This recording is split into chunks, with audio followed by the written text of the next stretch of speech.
కాసేపట్లో సచివాలయంలో మంత్రివర్గ సమావేశం ప్రారంభం కానుంది. ఇక మరింత సమాచారం మా ప్రతినిధి కృష్ణ నాడు తెలుసుకుందాం. కృష్ణ, చెప్పండి, కేబినెట్ భేటీలో ఏ అంశాలపై చర్చిస్తారు, ఎలాంటి నిర్ణయాలు తీసుకోనున్నారు?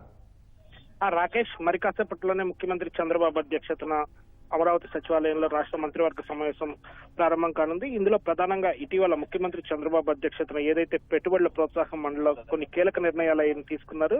దాదాపు 19 ప్రాజెక్టులకు సంబంధించి 28,000 కోట్ల రూపాయల ప్రాజెక్టులు రాష్ట్రంలో ఏర్పాటు చేసేలాగా ఈ మేర నిర్ణయాలు తీసుకున్నారు. వీటికి సంబంధించిన అంశాలకు కొన్నిటికి మంత్రివర్గంలో ఆమోదం తెలుపుతున్నారు. అలాగే సిఆర్డీఏ అథారిటీ 49వ సిఆర్డీఏ అథారిటీ మీటింగ్ లో కూడా కొన్ని కీలక నిర్ణయాలు తీసుకున్నారు.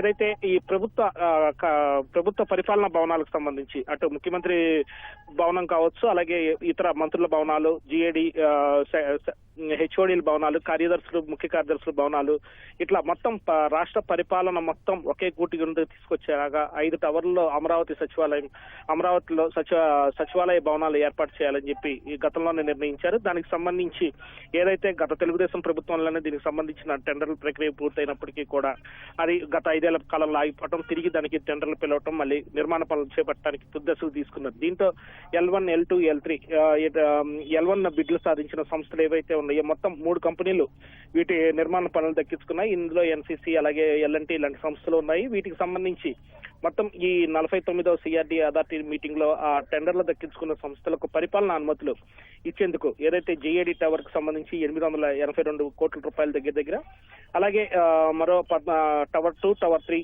సంబంధించి 1487 కోట్లు, అలాగే మిగిలిన 2 భవనాలకు సంబంధించి 1303 కోట్ల రూపాయల సంబంధించి వీటికి సంబంధించి టెండర్లు దక్కించుకున్న సంస్థలకు అనుమతులు మంజూరు చేస్తూ మంత్రివర్గంలో నిర్ణయం తీసుకునే అవకాశం ఉంది. అలాగే వివిధ సంస్థలకు భూ కేటాయింపులకు సంబంధించి కూడా మంత్రివర్గంలో నిర్ణయం తీసుకుని ఉన్నారు. పురపాలక శాఖలో 40 మంది బిల్డింగ్ ఇన్స్పెక్టర్ పోస్టులను అప్గ్రేడ్ చేసేందుకు కూడా మంత్రివర్గం ఆమోదం తెలుపుతున్నట్లు తెలుస్తుంది. అలాగే రాష్ట్రంలో Indian international university of legal education దీనికి సంబంధించి ఎకరా 50 లక్షల చొప్పున భూ కేటాయింపులు జరిగాయి. ఇప్పటికే దాన్ని పునర్సమీక్షించి చదరపు మీటర్ రూపాయి చొప్పున ఇవ్వచ్చా లేదా అనే అంశం మీద ప్రధానంగా మంత్రివర్గంలో చర్చించి ఒక నిర్ణయం తీసుకునే అవకాశం ఉంది. అలాగే పట్టణ ప్రాంతాల్లో కొత్తగా 7 అన్నా క్యాంటీన్ల ఏర్పాటుకు కూడా నిర్ణయం తీసుకున్నారు. రానున్న రోజుల్లో 7 అన్నా క్యాంటీన్లను ఎక్కడెక్కడ ఏర్పాటు చేయాలి ఏంటి అన్న దాని మీద కూడా రాష్ట్ర మంత్రివర్గంలో చర్చించి కీలక నిర్ణయం తీసుకున్నారు. అలాగే ఆంధ్రప్రదేశ్ భవన నిర్మాణ చట్టంలోని పలు నిబంధనల సవరణలకు కూడా మంత్రివర్గం ఆమోదం తెలుపుతున్నట్లు తెలుస్తుంది. అలాగే అంతర్జాతీయ టెన్నిస్ క్రీడాకారుడు మైనేని సాకిబ్ సాయికి స్పోర్ట్స్ కోటాలో డిప్యూటీ కలెక్టర్ గా ఉద్యోగం కల్పించే అంశం మీద కూడా మంత్రివర్గం చర్చించి ఒక నిర్ణయం తీసుకున్నట్లు తెలుస్తుంది. అలాగే కుప్పం నియోజకవర్గంలో నీటి వనరులకు సంబంధించి దాదాపు 51 పనులకు పరిపాలన అనుమతులకు రాష్ట్ర మంత్రివర్గం ఆమోదం తెలుపనుంది. అలాగే రాష్ట్రంలోని వివిధ ప్రాజెక్టులకు సంబంధించి మరమ్మతు పనులకు కూడా వాటి మంత్రివర్గంలో నిర్ణయం తీసుకున్నారు. అలాగే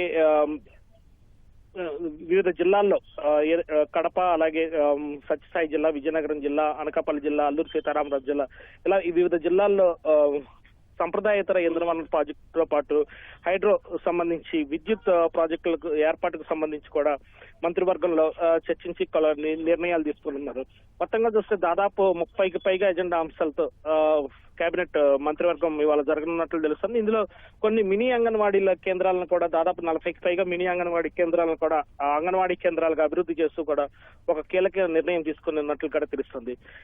ఇది మంత్రివర్గ సమావేశానికి సంబంధించి తాజా విశేషాలు. రాకేష్, ధన్యవాదాలు కృష్ణ.